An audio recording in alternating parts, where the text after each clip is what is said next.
Hi, this is Sally's Book Talk, bringing you the best global books every day. Hello everyone, I'm Sally, CEO of Spark Creative Media. Well, today's book is called The Gray Rhino. This year, the Gray Rhino has become a mind-blowing, phenomenal term. The book is endorsed by many celebrities and praised for offering revolutionary mindsets and management paradigms for our era. Basically, it's a wake-up call. If you don't grasp this concept, you're screwed. You've probably heard of the black swan concept too. The author positions this book as a companion to the black swan. Both books discuss how we think about crises. Before diving into Gray Rhinos, let's revisit black swans. What are they? Prior to the 17th century, Europeans believed all swans were white. This created an unshakable belief that swans could only be white. Then, a black swan suddenly appeared, completely shattering people's assumptions. People were left completely unprepared. Thus, black swan became the term for unpredictable, low-probability events. Black swan events have three characteristics: unpredictability, massive impact, and retrospective explainability, like tsunamis, 9/11s, or financial crises. The two biggest black swans of 2016 were Brexit and Trump's election victory. Black swans mean rare, unpredictable yet Apple events. Their counterpart, high-probability predictable major events, are called Gray Rhinos. Why Gray Rhino? We'll share a story later that'll make everything clear. Before discussing Gray Rhinos, let's explore why we encounter both black swans and gray rhinos. This relates to our brain's decision-making. Our mental models are shaped by beliefs and assumptions, like a mental filter that selects partial information, making us believe it's the whole truth. These beliefs shape our actions through decision-making processes, from facts to interpretation, then to proposals and actions. The most common decision model is called sky rain umbrella. Seeing lightning in the sky makes us think it might rain.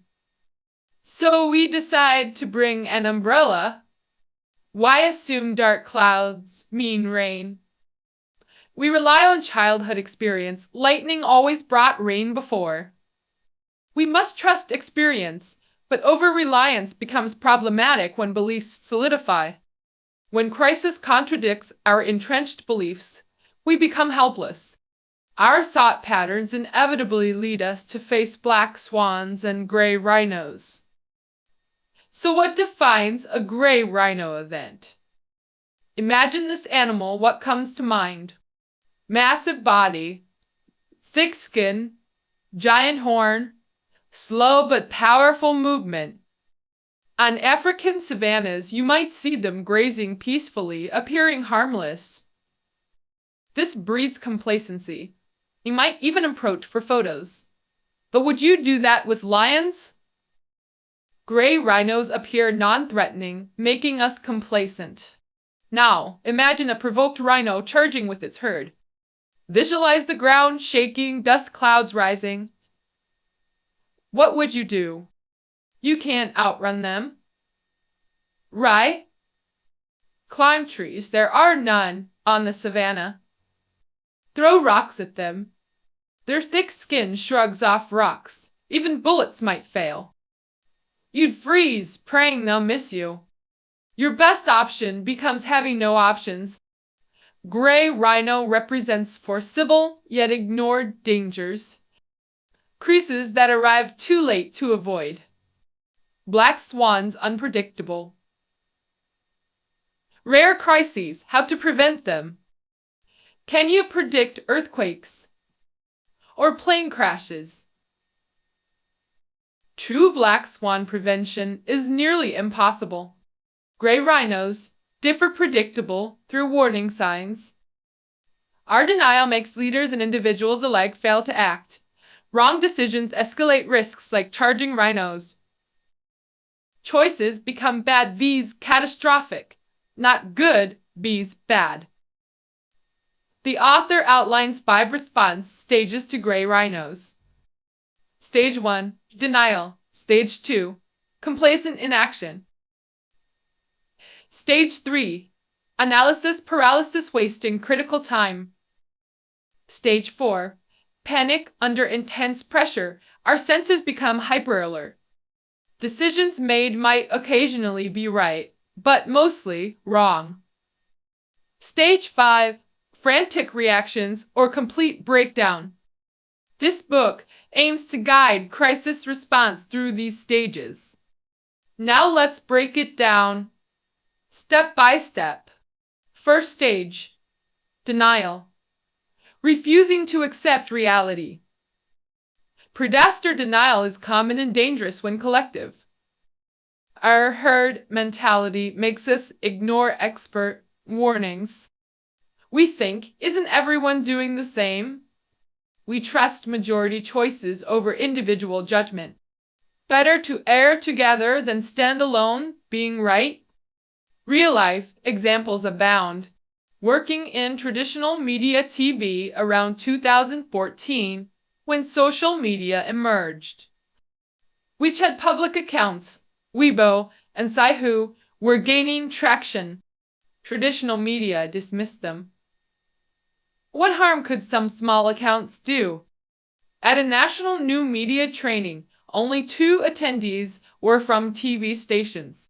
Mid-year provincial TV stations still made billions yearly then. They completely underestimated new media's impact. Now only top players like Hunan, Zhejiang TV survive. Others face cliff-like revenue drops and brain drain. Fortunately, I acted fast resigned in June 2014 when seeing the trend. Take Oakdale development in China. It grew gradually over a decade, not overnight. Many physical retailers saw changes coming years ago but refused to adapt. Only when foot traffic dwindled and revenues plummeted did they panic. Then came the blame game. Cursing Okansak and Jack Ma for ruining real economy, while Alibaba kept thriving. Many department stores and luxury shops closed due to ignoring gray rhinos. Why do we deny crises? Over-optimism is key. We overestimate abilities, lifespan, banking on better tomorrows. From childhood we're fed tomorrow will be better. The future is always bright. Most media reports focus on positive news, portraying our lives as perfect and stable. This optimism blinds us to impending dangers. Not that optimism is bad. It reduces stress and benefits health, but excessive optimism hinders danger detection. Like my friend privileged housewife who abandoned her ambitions. We warned her to maintain independence and not take her husband's support for granted. She ignored us. Later discovered her husband's affair, only realizing when divorce papers arrived, revealing his years-long relationship. This is clearly a gray rhino with obvious warnings, yet denial persists until the end. If they keep this mindset, more losses will follow. Same applies to work situations. Some see colleagues improving while their own skills stagnate, yet still rely on seniority and personal connections. Reality hits when laid off. An ancient Chinese saying explains this. Good medicine tastes bitter, honest advice hurts the ears. We dismiss warnings because some never materialized. We invent excuses to doubt them. Predicting events is probabilistic, not absolute.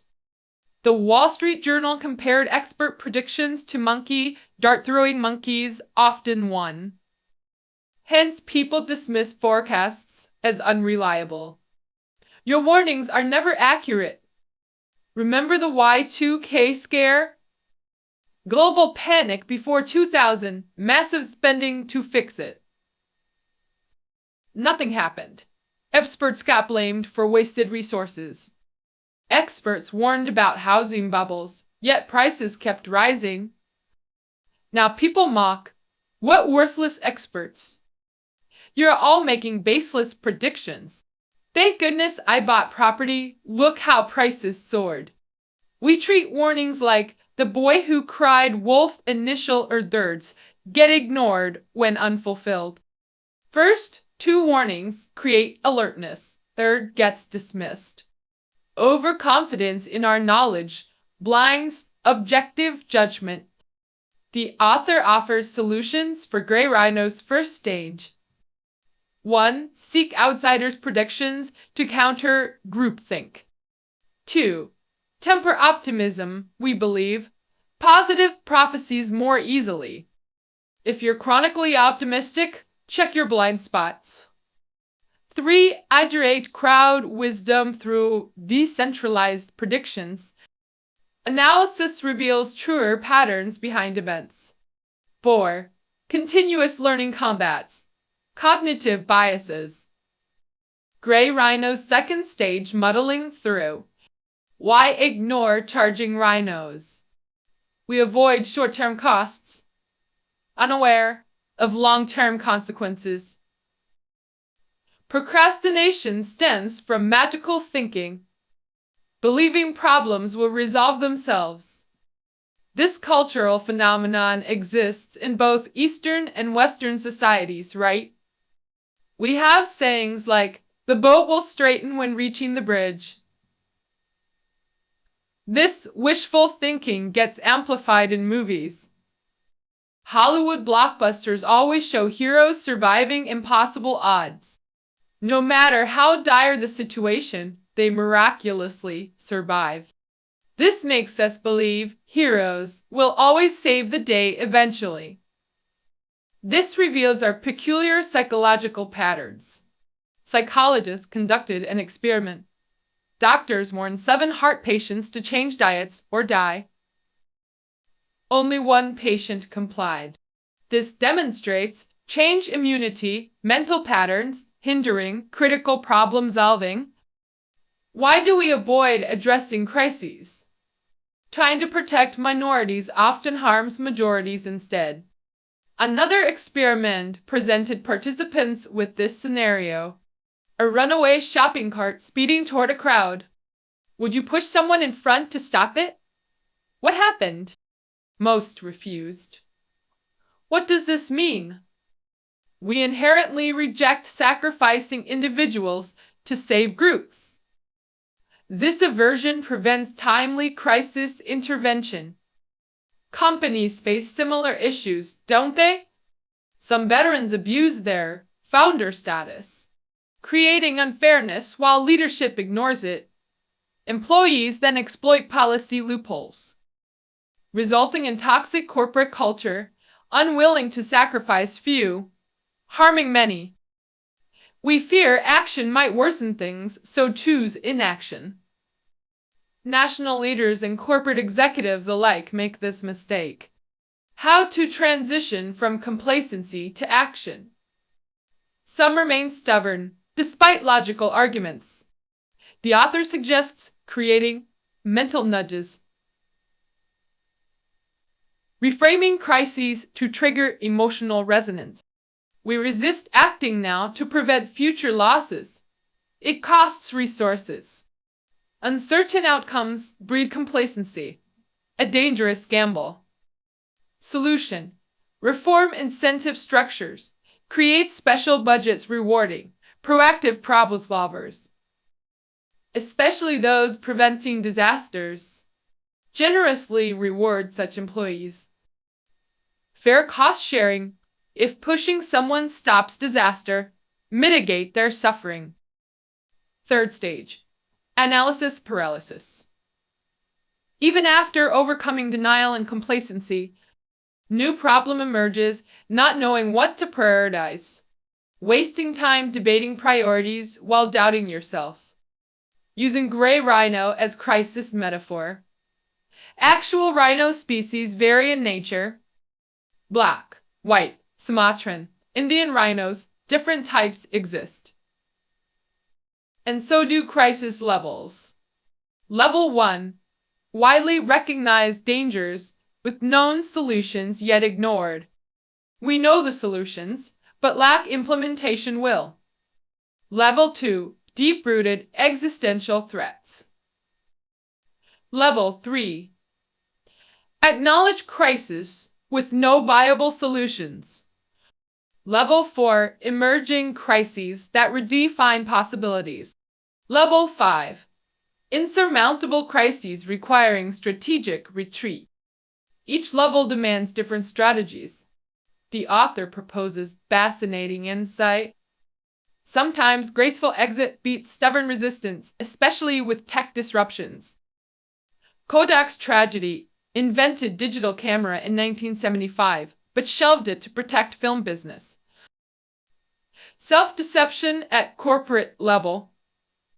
By 1994, when competitors embraced digital, Kodak lagged behind. Canon, Nikon, Sony dominated DSLR market, while Kodak declined. Market share collapsed due to delayed adaptation. Classic case of Gray Rhino neglect. Eventually, snout SIGs replaced compact cameras and Kodak went bankrupt. We analyze Kodak's failure through various lenses, ultimately blaming leadership's slow adaptation to market changes. But could they have changed fate even if they noticed earlier? This remains an unanswerable question. A Fortune observer noted, Kodak fulfilled its mission, exceeding average fortune, 500 lifespan of 40-50 years. Founded in 1881, bankrupt in 2012, over a century of operation. Many Chinese traditional enterprises now face similar internet disruption. Companies must either transform or perish. Some gray rhinos are unavoidable. Resistance proves futile. Early detection allows graceful exit, minimizing losses. A conversation with uniform manufacturer revealed industry shifts. His business declined despite previous success. Supplying workwear. I explained, modern management differs completely. Industrial era valued uniformity, hence formal workwear. Internet matches embrace casual culture, as described in Work Rules about Google. When asked about dress code, Larry Page responded, just don't be naked. Look at most companies today. Only front desk. Reception departments need uniforms now. How can uniform companies survive this trend? Stubborn persistence often leads to greater losses. My advice was, sell the factory, preserve capital for investments. Though harsh, this is pragmatic reality. Fourth Gray Rhino stage. Panic. Danger triggers heightened senses and memory under pressure, but also causes critical information oversight. Research shows emergency decisions often outperform deliberated ones. Paradoxically, snap judgments work better than lengthy analysis. Why does this happen? Pre-crisis anxiety peaks before threat materialization. Once recognized, urgency perception decreases. Studies show crisis prediction creates false security. 2005 Hurricane Katrina case. The Bush administration's complacent response. Non-mandatory evacuation orders failed New Orleans' poor residents. Lack of transportation trapped vulnerable populations.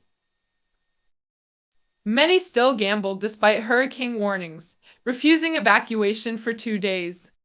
Authorities failed to enforce mandatory evacuations.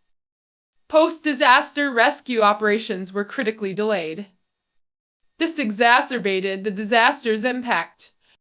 Katrina caused $75 plus losses and 1,836 deaths, becoming America's costliest hurricane. What lessons does this teach? We need systems, ensuring pre-planned protocols get strictly executed. Crises approach slower than imagined, but strike faster than expected. Humans strongly reject unpleasant truths. We must harness this tendency. Autonomous vehicles detect risks humans miss, like pedestrians, animals suddenly emerging. Crucially, answer I doesn't repeat human errors willfully. No texting while driving for machines. No drunk driving either. Similar autopilot systems could revolutionize decision-making.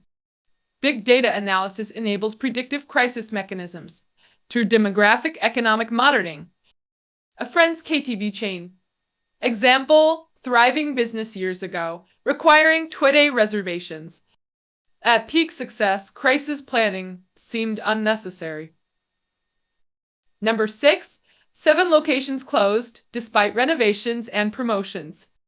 Business never recovered to former glory. This stems from massive demographic shifts. Post-95 generations entering workforce with completely different social behaviors than 5 years ago. Now, people live stream instead of singing to small groups in key TVs. Singing to thousands online makes key TVs seem outdated. No hardware, software upgrades can reverse this trend. The crisis emerged from ignoring external environmental changes. The author emphasizes establishing monitoring systems for demographic, technological changes. Major corporations maintain intelligence departments precisely for this threat monitoring. Best defense: transition quickly from panic to action stages. Panicked group behavior amplifies minor issues into disasters. 5th Gray Rhino stage. Frantic action. Last-minute responses require massive resource expenditure. Global water, climate crises exemplify classic Gray Rhinos. Global efforts remain fragmented without consensus. Post-panic rush often leads to misguided decisions. Deficient decisions exacerbate problems. The crucial first step requires accurate data measurement and analysis to assess crisis severity. With data references, our response strategies become more precise.